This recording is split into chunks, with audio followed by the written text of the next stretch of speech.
Well, let me thank you very much. Let me just thank all of you for being here, and to thank the many people who are behind me, too many to name right now, but almost, well, without exception.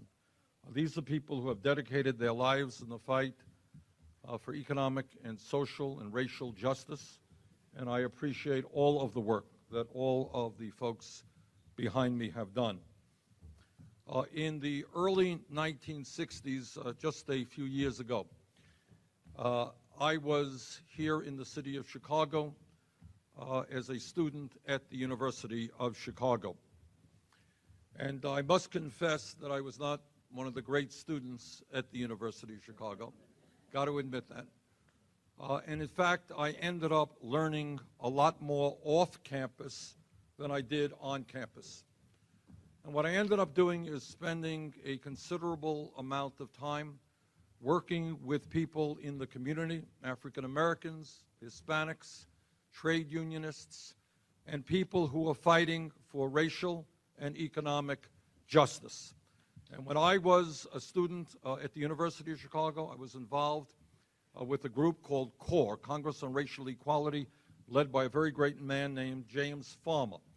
And what we focused on at the university at that point was fighting a segregated housing owned by the University of Chicago and also segregated schools in the city. Now, much has changed over the decades, but unfortunately, some things have not. Institutional racism existed then. Institutional racism exists today.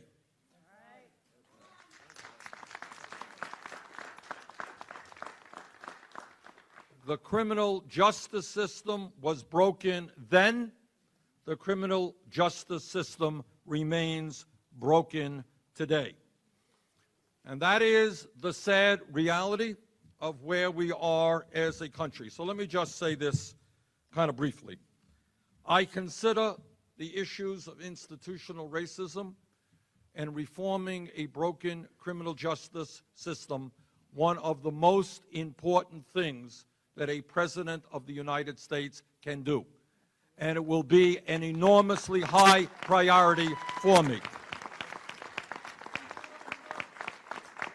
And let me just very briefly tick off some of the issues that I think we have to address and some of the solutions that we have to bring forward. But let me also say, I don't believe that I have all of the answers. And I intend to work with the African American community, the Latino community, to address these issues. No president, not the best intended, can do it by himself. So what are the issues? Let me start off with what, to my mind, is an international embarrassment. And every American should be embarrassed. And that is, we in America today have more people in jail than any other country on earth. Now, I want you to think about it. China is an authoritarian communist country, 4 times our size. We have more people in jail than China. And those people in jail are disproportionately African American and Latino. All right? Now, it's important that we discuss the fact that if current trends continue, 1 in 4 black males born today, a baby born today, can expect to spend time in prison during his lifetime. What an outrage, what a tragedy, what a destruction of an entire generation. Blacks are in prison 6 times the rates of whites. People of color are incarcerated, policed, and sentenced to death at significantly higher rates than their white counterparts, which is one of the reasons I am calling for an end to the death penalty in this country.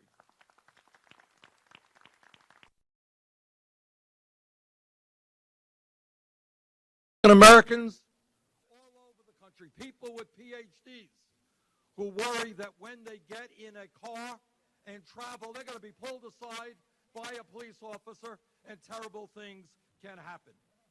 The Department of Justice found that blacks were 3 times more likely to be searched during a traffic stop compared to white motorists. That is unacceptable. African Americans are twice as likely to be arrested and more than 3 times as likely to experience the use of force during encounters with the police. And we all recall what happened to Sandra Bland. African American women are 3 times more likely than white women to be incarcerated. Once convicted, black offenders receive longer sentences than white offenders for the same crimes. Listen to this. These figures, these statistics, I know I'm rolling them out, but they are really mind-boggling. Listen to this one. In a democratic society, theoretically, democratic society, 13% of African American men have lost the right to vote due to felony convictions. Can you believe that? No accident, all right? Now, in my state, felons can vote. Felons who have paid their dues, paid their time, should not lose their democratic right to participate in the political process.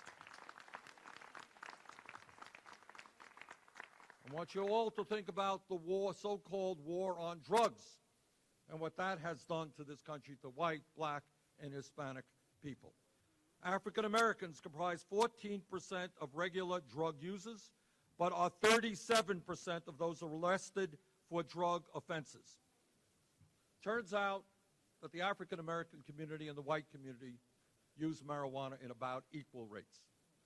And yet African Americans are 4 times more likely to be arrested for the possession of marijuana. And that is why I have called for getting marijuana out of the Federal Controlled Substance Act.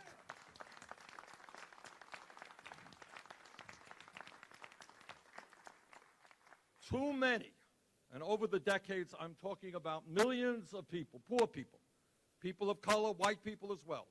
Too many lives have been destroyed because people have police records, and then they go in and they try to get a job.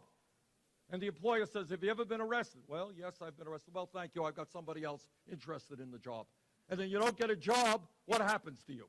You got to make money some way, and you get yourself deeper and deeper into trouble, and it goes on and on. So we are going to get marijuana out of the Federal Controlled Substance Act. All right, those are some of the issues. There are a lot more. Those are some of the parameters, the problems that we've got to deal with. All right, let's talk a little bit about the solutions. For a start, I've been talking about this from almost day one in this campaign. A few months ago, I asked some economists in Washington to do a study for me. This was the study. I wanted them to tell me what percentage of young people in this country were unemployed or were underemployed. Unemployed, underemployed. High school graduates, not kids who had dropped out. This is what they said. For white kids, 33% high school graduates, unemployed or underemployed. Latino kids, 36%. African American kids, 51%. So let me tell you what I do as president. I invest in education and jobs for the young people rather than in jails and incarceration.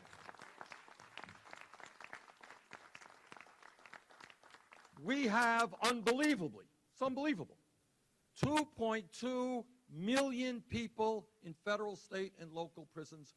We are spending $80 billion a year, $80 billion a year locking up fellow Americans. So I think we could take a good chunk of that money and save money in the long run by investing in our kids rather than in locking them up. At the end of the day, it is a lot cheaper to send a kid to the University of Illinois than to send them to jail.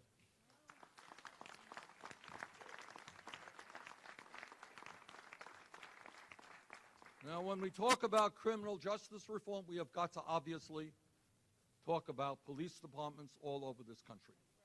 Now, I'm a former mayor, served as mayor for 8 years in Burlington, Vermont. I work with our police department. And I think it's fair to say that the vast majority of police officers are trying to do very, very difficult work, and most of them are honest, hardworking, and working under a lot of stress. But let us be clear. like any other public official.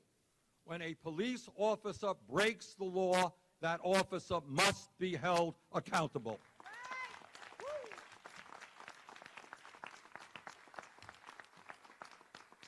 Now, all of us, whether we're black, whether we're Latino, whether we're white, are tired of looking up at the TV and seeing videos of unarmed people, often minorities, being killed.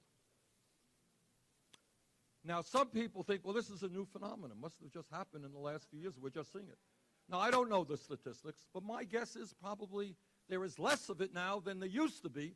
The difference is this.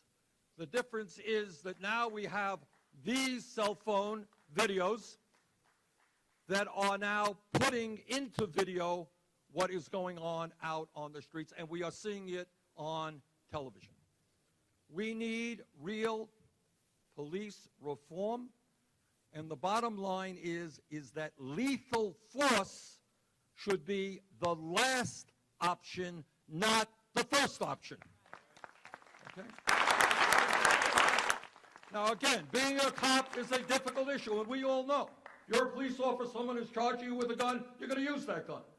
But if people are walking down the middle of a street, if people are not a threat to other people, there are ways to disarm and destabilize those people without having to kill them. And that's what we have to do.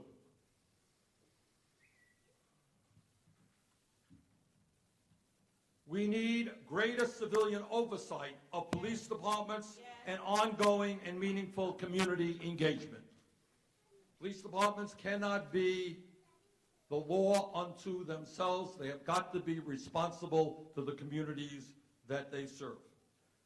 The Federal Justice Department must aggressively investigate and prosecute police officers who break the law and hold them accountable for their actions. We need to require police departments and states to provide public reports on all police shootings and deaths that take place when people are in police custody. Importantly, if we're going to make police departments serve the people, they have got to look like the communities they are serving. And furthermore, it is stunning to me.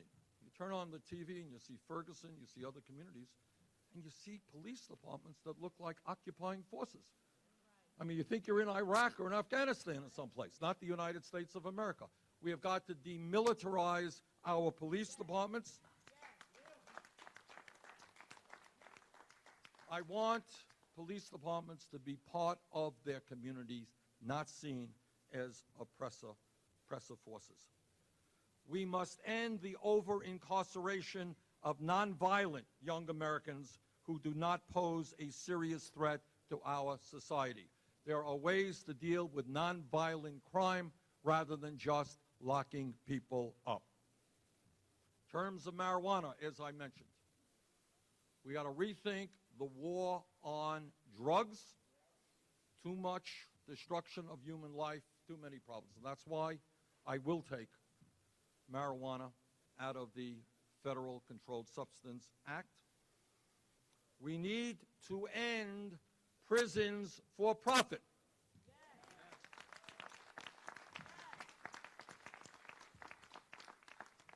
The goal of prisons has got to be rehabilitation, not profiteering on the part of private companies.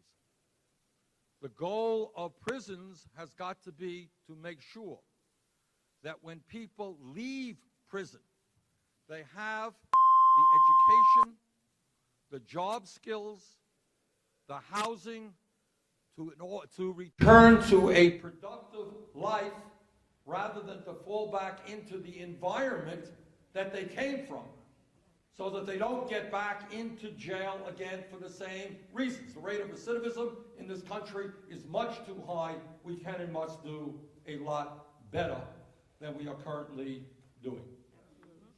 We have got to stop the criminalization of classroom misbehavior.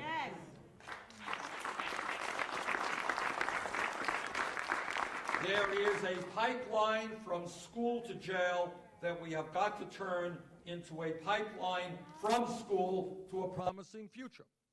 And that is why we are fighting hard to see public college and university in this country is tuition free.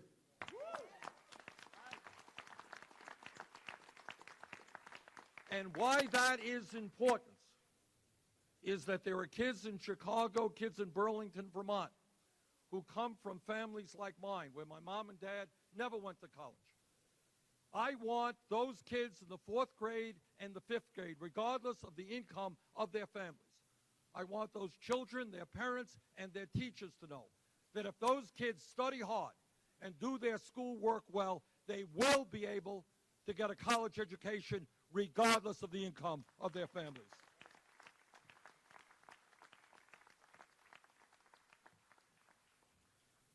We need to invest in drug courts and interventions.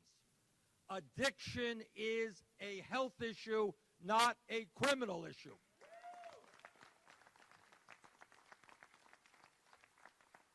We need to end mandatory minimum sentencing and give judges the discretion to better tailor sentences to the specific facts of a given case.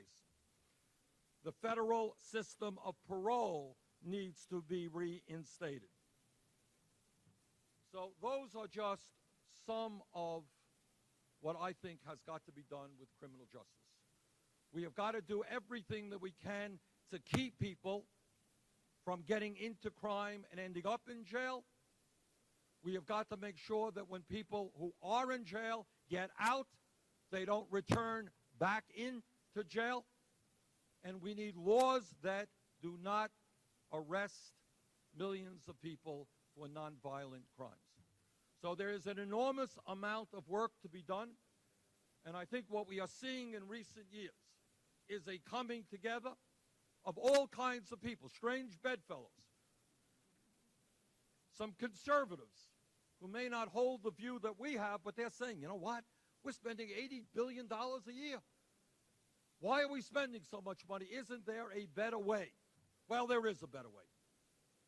And these are some of the ideas for a better way. And I want to thank again all of the people up here, many of you in the audience, for what you have doing. We can reform this broken criminal justice system. This is not such a hard problem. There's actually more difficult issues out there. This is one we can solve if we work together in a sensible way. Thank you very much. Questions, if there are some. Let me get any of the media out there? Okay. Yes, sir. Senator, whether it's you, Hillary Clinton, Mark O'Malley, whoever the nominee is, Rahm Emanuel figures to be involved in that campaign. Given everything that's going on with the Rahm McDonald video here, can he do anything useful in advancing a Democratic candidate for president? Well, let me just say, where's Chewy? Chewy, you here? This was my guy. I don't go around the country.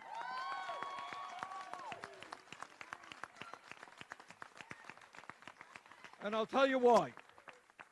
I don't, I am the senator from the state of Vermont.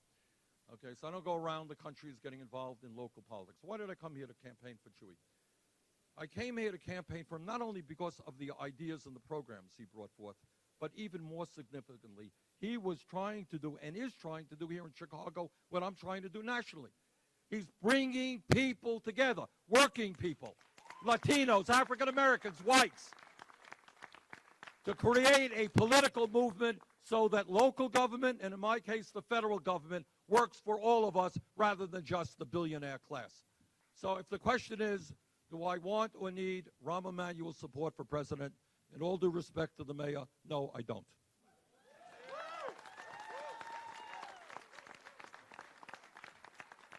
Okay, one last question.